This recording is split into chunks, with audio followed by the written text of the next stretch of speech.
You were told from the beginning that goodness was enough. Parents, teachers, mentors, they all repeated the same soft lullaby. Be kind, be honest, be patient, and the world will reward you. You believed them. You believed that the universe had a secret ledger somewhere, keeping track of every time you helped a stranger, forgave an insult, or stepped aside to let someone else shine. You believed that life was a fair exchange. Plant seeds of virtue, reap fruits of reward. But the truth is, no such ledger exists. The universe does not keep score.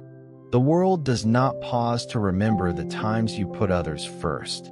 While you were busy waiting for your turn, the game was being played without you. Someone else took the promotion you thought your hard work deserved.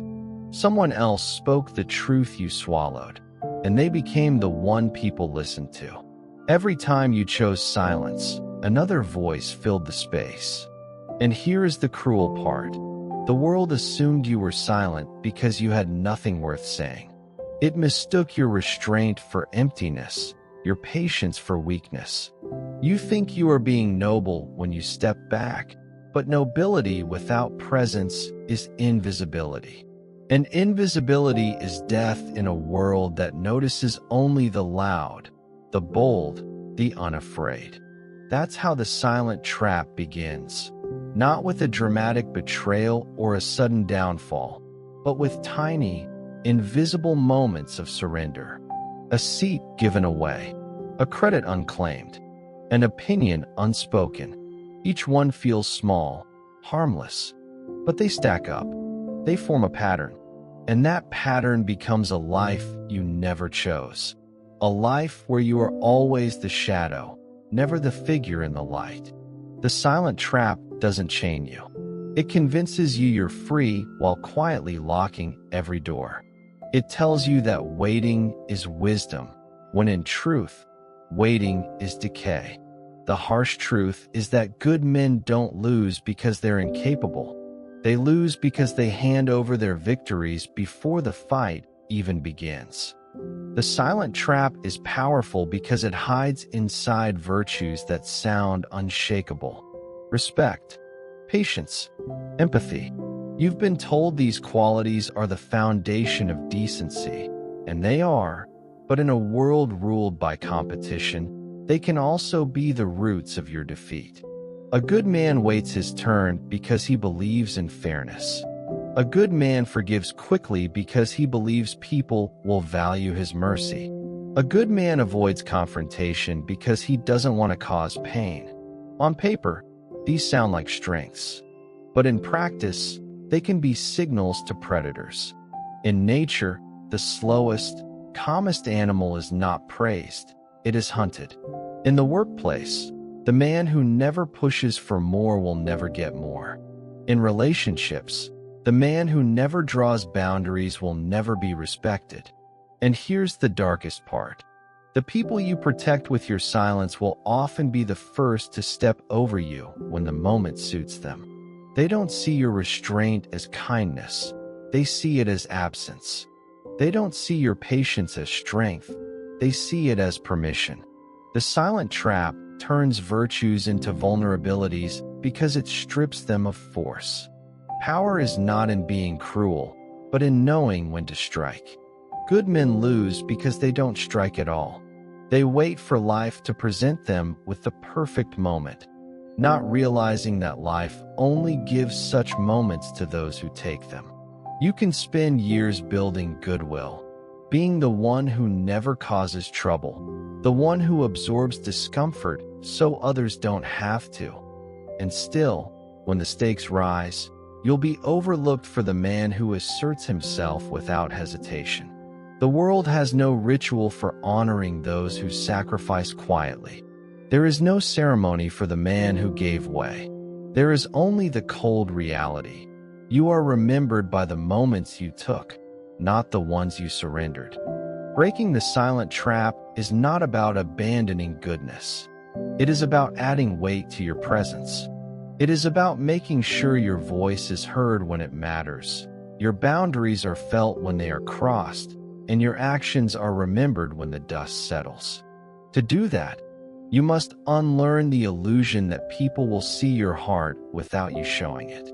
You must accept that in a world where power is noticed, invisibility is not humility, it's erasure. This will feel unnatural at first, because you've been conditioned to believe that stepping forward makes you selfish, that demanding what you deserve is arrogance. But look closely, and you will see that the most respected people are not those who wait, but those who act.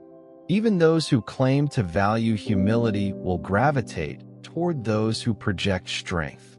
They may not admit it, but in the deep wiring of human psychology, respect is tied to presence, and presence requires assertion. This does not mean you become loud without reason, cruel without cause, or selfish without thought. It means you stop surrendering by default. You stop treating silence as the safest choice. You understand that a moment of discomfort now may save you from years of regret later. You speak the truth you've been holding back, even if your voice shakes.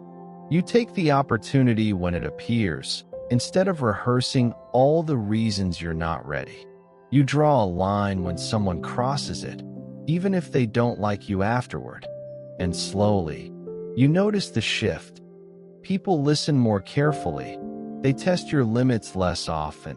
They recognize your value not just in your absence of harm, but in your presence of force. The silent trap will always exist, whispering to you that it's better to wait, better to yield, better to let others go first. But now, you know what it costs. And knowing that, you have a choice: to keep losing quietly, or to finally step into the light and be seen. The world you live in is not the world you were promised. You were told it was a place of order, where good deeds were rewarded and fairness was the foundation of every exchange. But if you strip away the stories, the slogans, and the illusions, you will see it for what it truly is: a hunting ground. In the predator's playground, the game is never paused for the slow, the hesitant, or the unsure. It is a place where timing is everything, and hesitation is fatal. You think people are playing by the same rules you are, but you will discover, too late, that some people never agreed to those rules at all. While you're busy being careful, they are moving in for the kill. They are faster not because they are better, but because they are unburdened by the weight you carry, the weight of conscience, of fairness, of fear of causing harm. They take opportunities without second-guessing, cut off rivals without remorse, and secure their positions before you've even stepped forward. And here's the truth you may not want to hear: the playground does not punish them for it. On the contrary, it rewards them. People admire boldness even when it is ruthless. They follow strength even when it is dangerous. They will line up behind someone who takes what they want, not because they agree with them, but because power is magnetic. You've been told that being a predator is evil, but in the predator's playground, being prey is worse. Here, mercy is a currency you cannot afford to spend too often. Here, the price of hesitation is not just losing an opportunity. It's being marked as someone who can always be outpaced, outmaneuvered, outplayed. And once that mark is on you, it does not fade. Predators are not always the monsters you imagine. They don't always snarl or shout or threaten. Often, they wear the most charming smiles. They know how to shake your hand, look you in the eye, and make you feel safe, all while calculating how to position you for their advantage. They thrive on the fact that good men rarely see them coming, because good men assume everyone is operating with the same sincerity. But in the predator's playground, sincerity is not the default. Strategy is. Every word, every gesture, every pause is a move in a game they are playing at all times. And here is the most dangerous part. Predators test you long before they make their move. They push small boundaries to see if you push back. They take minor liberties to see if you notice. They delay their promises, show up late, or cut you off mid-sentence to see if you will let it slide. Every time you do, you confirm their suspicion that you will not resist when it matters. And so the tests escalate. The stakes grow, until one day, you realize that you are no longer an equal in the game. You are a resource they are using. In workplaces, this means your labor is claimed while your credit disappears. In relationships, it means your loyalty is drained while your needs are ignored. And in the larger world, it means you are always reacting, never dictating. In the predator's playground, reaction is death. It means you are moving on their timeline, responding to their moves, trapped in a position where you can only defend, never attack. And the predators? They love it that way. To survive in the predator's playground, you do not need to become a monster, but you do need to understand their instincts. You must see the world as they see it, a board of opportunities and threats with no neutral spaces. Every encounter is a negotiation, whether spoken or unspoken. Every relationship has a balance of power that shifts with each choice you make. If you are blind to this, you are not living in peace. You are simply living in ignorance until the day that ignorance costs you. This does not mean you must betray your values. It means you must stop pretending that everyone else shares them. The truth is, some people will take from you simply because they can. They will not feel guilty.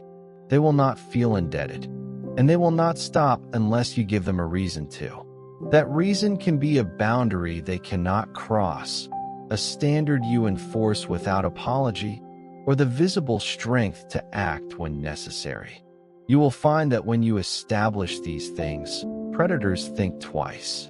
They respect force, even when they dislike it. They avoid prey that bites back. But this requires a shift in how you see yourself, from someone who avoids the game to someone who plays it on purpose. The predator's playground cannot be changed, but you can change how you move within it. You can choose to see every interaction as a moment to either claim ground or lose it. And the moment you stop yielding ground by default, you stop being the hunted. In a place where hesitation marks you for destruction, decisive action is not arrogance, it is survival. And once you learn that, the rules of the playground begin to look very different.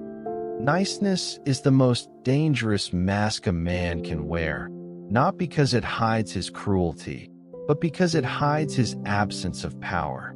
The world confuses niceness with goodness, but they are not the same. Goodness is a strength, a deliberate choice to act with integrity even when it costs you. Niceness, on the other hand, is often a performance, a habit learned to avoid conflict, rejection, or discomfort. You say yes when you want to say no. You smile when you want to speak the truth. You let small injustices pass because you don't want to make things awkward. Over time, this performance becomes your identity. People come to expect it from you, to count on it, to exploit it. They don't ask themselves if you agree, they assume you will comply. And in that assumption, you disappear. The mask of niceness does not protect you from harm. It protects others from your boundaries. It keeps you from being disliked, but it also keeps you from being respected. In a world that rewards presence and clarity, niceness is a slow erosion of self. The mask feels safe because it prevents confrontation, but that safety is an illusion. While you're busy being agreeable, you're losing ground you'll never get back. Worse, the people around you will never see the sacrifices you've made because you've hidden them behind a smile. They will assume your compliance is your choice, not your burden. And so they will take more, ask for more, expect more, until you have nothing left to give but the mask itself. The most dangerous thing about the mask of niceness is that it is rewarded in the short term. People like you. They invite you into their circles. They tell you you're so easy to work with or such a nice guy. But beneath those compliments lies an unspoken truth. They like you because you are predictable. You will not challenge them. You will not demand more than they want to give. You will not disrupt their comfort, even if it costs you your own. This predictability is valuable to them and deadly to you. Over time, you become the person they call when they need something done without resistance. The one they rely on when they need a favor, but never the one they consider for a position of authority. Why? Because authority requires the willingness to make people uncomfortable. It requires you to say no, to enforce boundaries, to stand in the storm of someone else's disappointment without flinching. Niceness avoids all of that. It seeks harmony at any cost, and in doing so, it destroys the possibility of respect. In relationships, this shows up as constant compromise until you no longer recognize your own needs. In careers, it shows up as years of dependable service without ever being given the role or pay you deserve. And in life, it shows up as a slow, creeping emptiness, the sense that you are living for others while no one is truly living for you.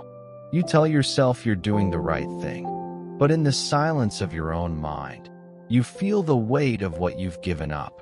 And deep down, you know that the people who benefit most from your niceness are not grateful. They are simply accustomed to it. Escaping the mask of niceness is not about becoming cruel. It's about becoming real. It starts with telling the truth, not just to others, but to yourself. You must admit when you are tired, when you are resentful, when you feel used, and you must allow those truths to guide your actions. This will be uncomfortable at first because it will break the image people have of you. Some will react with surprise, others with anger. They will say you've changed, when in reality you are only showing them the self you've hidden. But if you can endure that discomfort, something shifts. You begin to see who respects you for you, and who only valued the mask. The ones who stay will treat you differently, not because you've become harder, but because you've become solid. You will notice that when you stop rushing to make others comfortable, they begin to adjust to your presence instead of the other way around. You will feel the difference in your relationships, your work, even in how strangers treat you. This is because niceness is a posture, but respect is a weight. And when you have weight, people move around you, not through you. The world does not need more agreeable ghosts. It needs men who are both kind and unafraid to be seen. Kindness has power because it is a choice made from strength. Niceness has no power because it is a reflex born of fear. Remove the mask, and you may lose some people. But you will gain something far more valuable. A life where you no longer have to hide to be accepted. A life where your yes means yes, your no means no, and your presence means something. The truth most people will never say out loud is this: fear is more reliable than love. Love is fragile.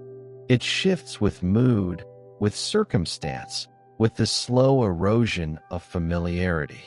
But fear endures. It anchors itself in the mind because it speaks to survival. In every human interaction, there is a silent calculation taking place. What would happen if I crossed this person? For most good men, the answer is nothing. If someone disrespects them, they will forgive. If someone takes advantage, they will let it slide. If someone undermines them, they will swallow their pride to keep the peace. The problem with this is not that they are kind. It is that they are predictable. People respect boundaries they believe will be defended. Without that defense, a boundary is just a suggestion, and suggestions are ignored in the real world. The currency of fear is not about intimidation or cruelty. It is about establishing the quiet certainty that crossing you will have a cost. This cost does not need to be violence or even aggression. It can be the loss of access, the withdrawal of trust, the sudden absence of cooperation. But it must be real, and it must be felt. When people know you will act when disrespected, they think twice before testing you. The tragedy is that most good men rely on their decency to earn respect, never realizing that respect without consequence is just politeness. And politeness can be discarded the moment it is inconvenient. In the wild, the animal that inspires no fear is food.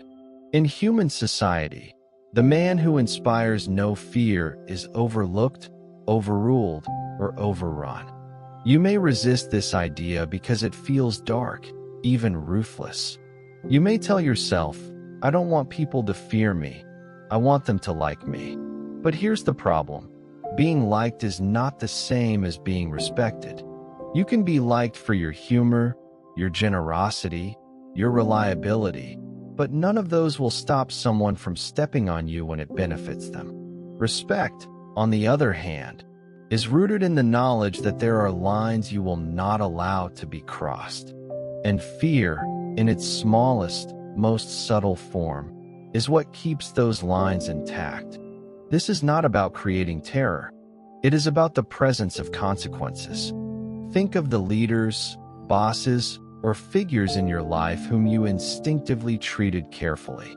They may not have been unkind, but there was something in their presence, a firmness, a certainty, a refusal to be handled, that made you pause before testing them. That is the currency of fear in action. It is often unspoken, but it is always felt. Without it, even your closest allies may unintentionally exploit you, because human nature is wired to push until it meets resistance. In friendships, this might mean friends who constantly take without giving. In relationships, it might mean a partner who slowly stops valuing your needs. In work, it might mean colleagues who talk over you in meetings or take credit for your work. When you have no currency of fear, you will spend your life giving explanations instead of making decisions. You will try to reason people into respecting you, not realizing that respect earned through reason alone is fragile. But respect maintained through the presence of consequences is far harder to break.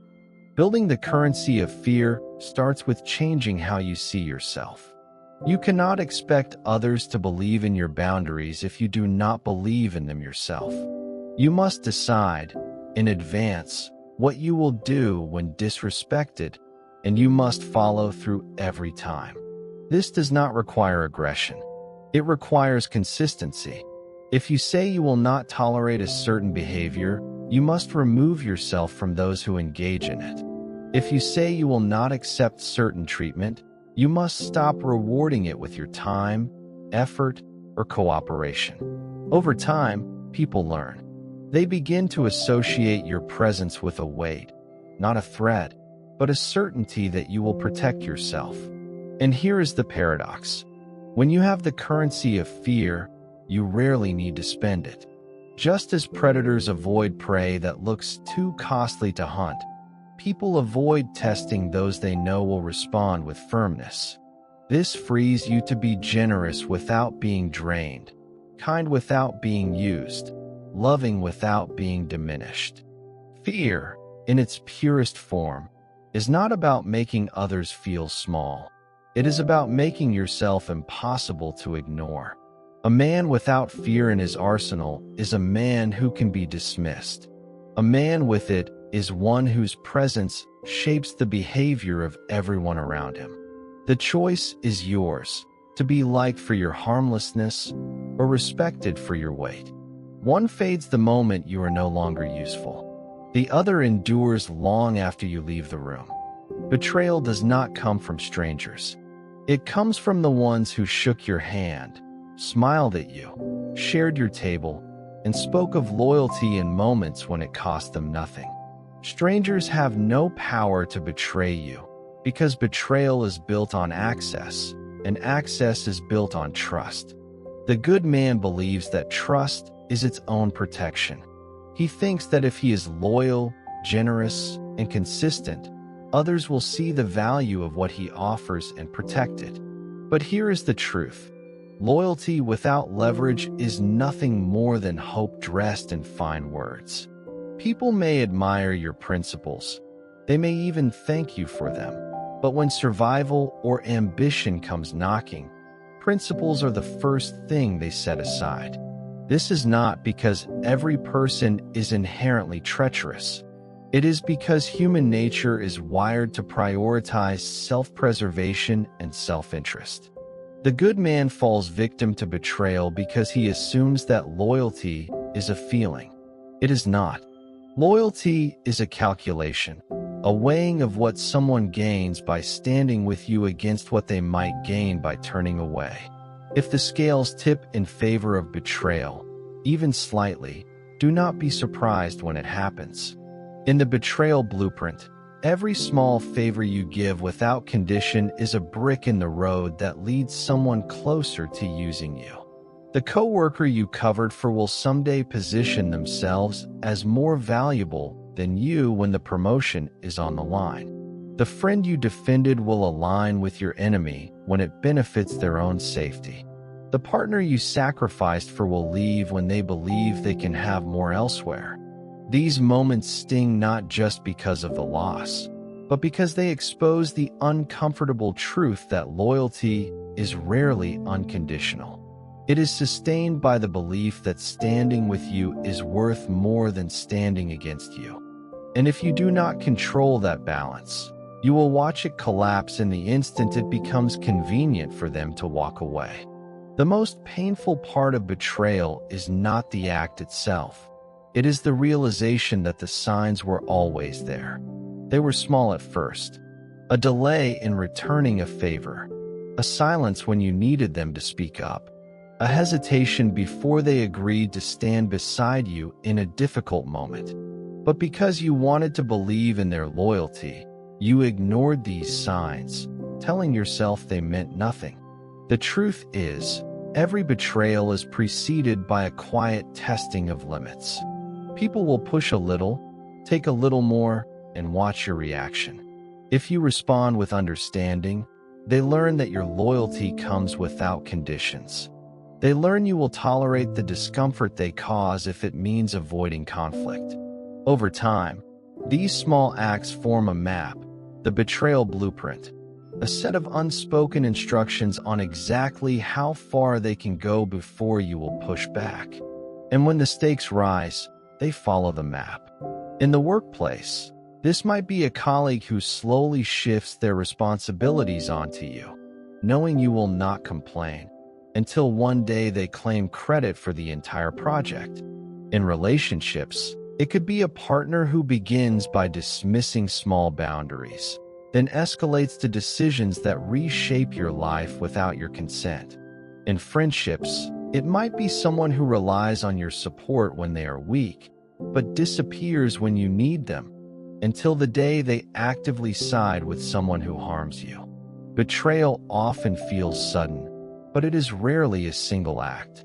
It is an accumulation of unchallenged moments, a slow erosion of mutual respect until there is nothing left to hold them in place.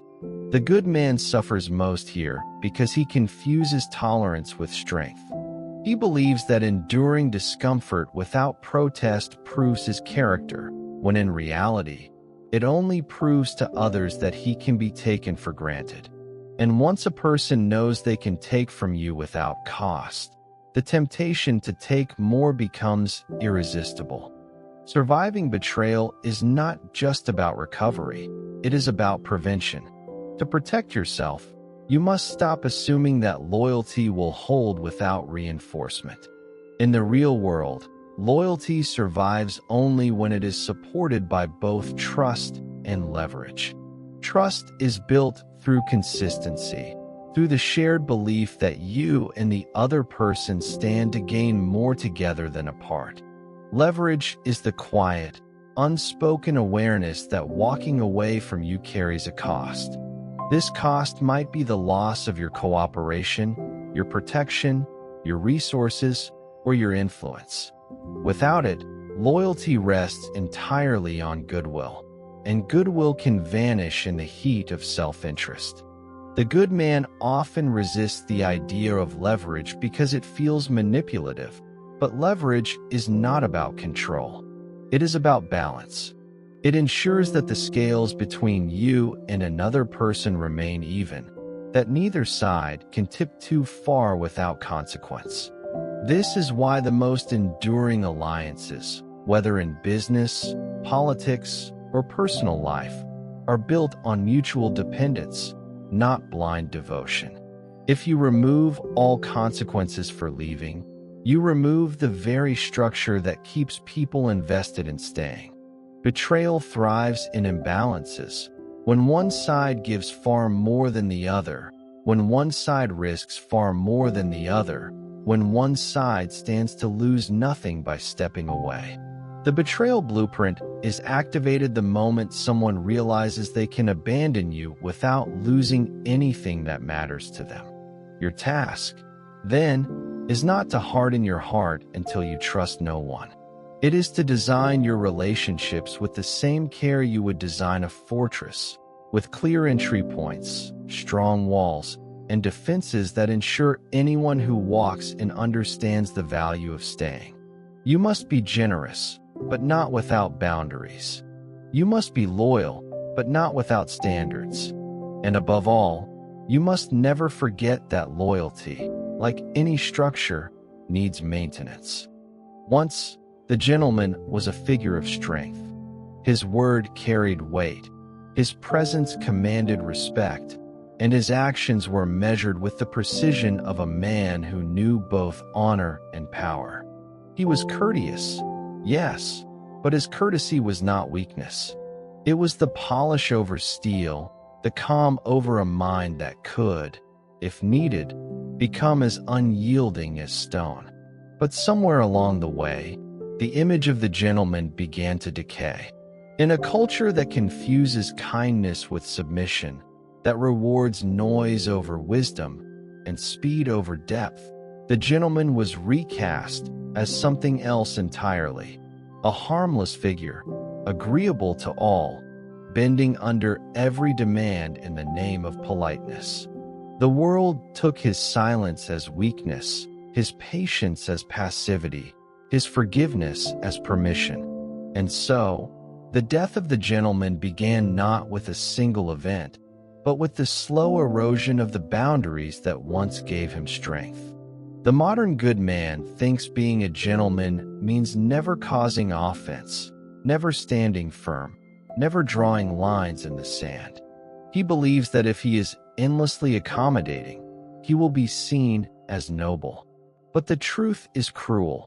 A man without boundaries is not respected, no matter how polished his manners. He is tolerated at best, ignored at worst. In the death of the gentleman, this misunderstanding becomes fatal. The moment the world realizes you will choose peace at any price, it stops offering you respect and starts using you as a convenience. Your kindness becomes currency for others to spend without repayment. Your patience becomes an excuse for them to delay, manipulate, or simply disregard you. This is how the gentleman dies, not in a blaze of glory, but in a slow suffocation, buried under the weight of his own misunderstood virtues. The tragedy of the gentleman's fall is that it often begins with the very virtues that once defined him. He learns early that patience earns trust, that empathy invites connection, and that self-control prevents unnecessary conflict. These are strengths, but without boundaries, they become traps. When patience turns into endurance of disrespect, it no longer earns admiration. It signals that the man will tolerate mistreatment. When empathy is extended to those who exploit it, it no longer connects. It makes him a target for manipulation. And when self-control is taken to the point of never defending oneself, it is no longer discipline. It is surrender. The world is quick to take advantage of such distortions. Employers will overwork the man who never refuses. Friends will lean on him endlessly without ever showing up for him in return. Partners will take his devotion as a given while investing their emotional energy elsewhere. Over time, the gentleman's life becomes a quiet battlefield where every concession he makes erodes the ground beneath his feet. And because he sees his suffering as a noble sacrifice, he does not recognize the war he is losing. The truth is that respect is not built solely on goodness. It is built on the combination of goodness and the power to enforce it. A man who is only good will be seen as safe, but also as expendable. A man who is good and powerful commands a respect that cannot be faked. The modern gentleman must therefore relearn an old truth. Chivalry was never about pleasing everyone. It was about living by a code that valued honor above approval. Without that code, without the willingness to say no, to confront, to walk away, the gentleman's virtues become his shackles. And in time, the man himself disappears, leaving behind only the hollow shell of someone who once stood tall. To resurrect the gentleman, one must first strip away the illusions that have been draped over him like a burial shroud. The true gentleman is not defined by how pleasant he is, but by how unshakable his principles remain under pressure. His kindness is a choice, not a default. His patience is deliberate, not endless. He knows that politeness without strength invites predators, just as wealth without protection invites thieves. The modern world will tell him to be agreeable, to be adaptable, to bend until there is nothing left to break. But the resurrected gentleman refuses. He will not smile while being used. He will not agree to terms that diminish him, and he will not confuse being liked with being respected. This does not make him cruel. It makes him whole. He understands that protecting his dignity is not selfish. It is necessary for him to serve others without losing himself. And so he redraws his boundaries. He learns to say no without apology, to demand fairness without guilt, and to walk away from those who refuse to meet him as an equal. In doing so, he becomes dangerous again, not because he seeks to harm, but because he can no longer be easily controlled. This is the death of the false gentleman and the rebirth of the real one. A man whose courtesy is backed by resolve, whose compassion is tempered by wisdom, and whose presence commands respect without a single word spoken. The modern good man who wishes to survive must embrace this transformation. He must stop asking, "How can I make everyone happy?" and start asking, "How can I remain true to myself while moving through this world?" For only when he answers that question with action will the gentleman live again. And this time, he will not die quietly. Every man reaches a point where he must decide whether he will remain harmless or become dangerous in the right way. Harmlessness is not a virtue. It is simply the absence of power. A man who cannot fight is not peaceful. He is merely incapable of violence. The world, with all its predators and opportunists, quickly learns to identify and exploit such a man. And so the good man, raised to believe that restraint is always noble, finds himself cornered.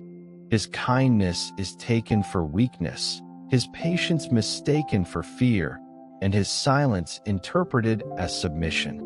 This is the moment when transformation begins, when the man understands that to protect what he loves, he must be willing to do what he once swore he would never do.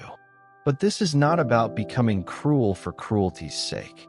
It is about integrating the shadow, the part of himself that is capable of force, confrontation, and decisive action.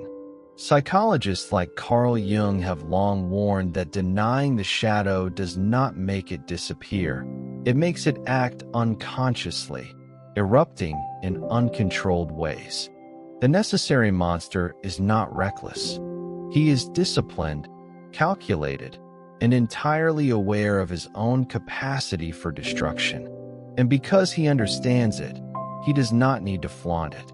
The mere knowledge that he can act with force gives him a quiet, unshakable confidence that others instinctively respect. The transformation is complete when the good man no longer fears his darkness, but instead uses it as a tool to protect, to enforce boundaries, and to deter those who would harm him. This is not the death of his goodness, it is its armor. Without it, his virtues remain unguarded, waiting to be stripped away by a world that does not care how gentle his intentions were. With it, he becomes untouchable, the man who can look into the eyes of the wolf and know he can be won if the moment demands it. The making of the necessary monster does not happen in a single burst of rage. It is forged in countless moments where the good man chooses not to yield. It begins when he says no to demands that violate his principles. It deepens when he refuses to be manipulated by guilt or emotional blackmail. It hardens when he confronts those who have taken advantage of him, not with childish insults, but with the precision of a man who knows his worth. Slowly, the man learns that strength and goodness are not opposites. Strength without goodness becomes tyranny, but goodness without strength becomes a doormat. He trains his body not because he wants to dominate, but because he understands that physical readiness sharpens mental resolve. He studies the art of strategy, learning when to advance and when to wait. He learns to read people, to see their intentions before they are spoken, and he accepts that sometimes survival demands actions that will not win applause. The necessary monster is feared by those who rely on weakness in others, but respected by those who value truth. His presence is not loud, but it is felt, a steady weight in the room, an awareness that here stands someone who cannot be easily swayed or subdued. This man does not go looking for conflict, but when conflict comes, he finishes it. And yet, he does so with restraint, understanding that true power is the ability to act without the compulsion to prove oneself. The necessary monster knows when to walk away and when to end the fight. He understands that mercy has its place, but only when it does not endanger the innocent or embolden the wicked. In the end, his darkness is not a curse, but a safeguard, a hidden blade that remains sheathed until there is no other choice. This is the paradox the world struggles to accept. The most dangerous man is often the one most committed to peace, because he has the power to enforce it. The final evolution of the necessary monster is not visible to the casual observer.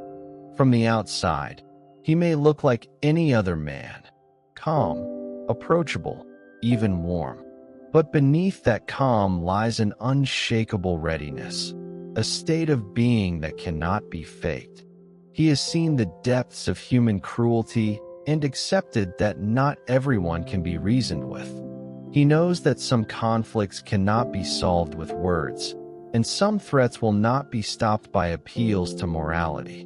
This awareness does not make him bitter, it makes him clear-eyed. He has faced betrayal without collapsing, endured losses without begging for sympathy, and walked away from situations that once would have held him hostage. He has mastered the balance between light and shadow, understanding that too much of either can destroy a man. In his darkness, he finds resolve. In his light, he finds purpose. Together, they make him whole. This wholeness terrifies those who depend on division, those who profit from keeping men confused about their own strength. The necessary monster is immune to such manipulation. because he no longer needs the approval of the crowd. He moves with quiet certainty, guided not by fear of consequences, but by clarity of what must be done. When he strikes, it is decisive, and when he forgives, it is intentional. He neither delights in conflict nor avoids it when justice demands his hand. And when he stands down, it is not from weakness, but from the wisdom to know that not every battle is worth the blood it costs. The good man who has embraced his capacity for necessary violence walks a different path, one where he is both guardian and threat, healer and executioner. He is no longer waiting for the world to recognize his worth. He enforces it, and in doing so, he becomes something unshakable, untouchable, the man who can live in peace because he has made himself ready for war.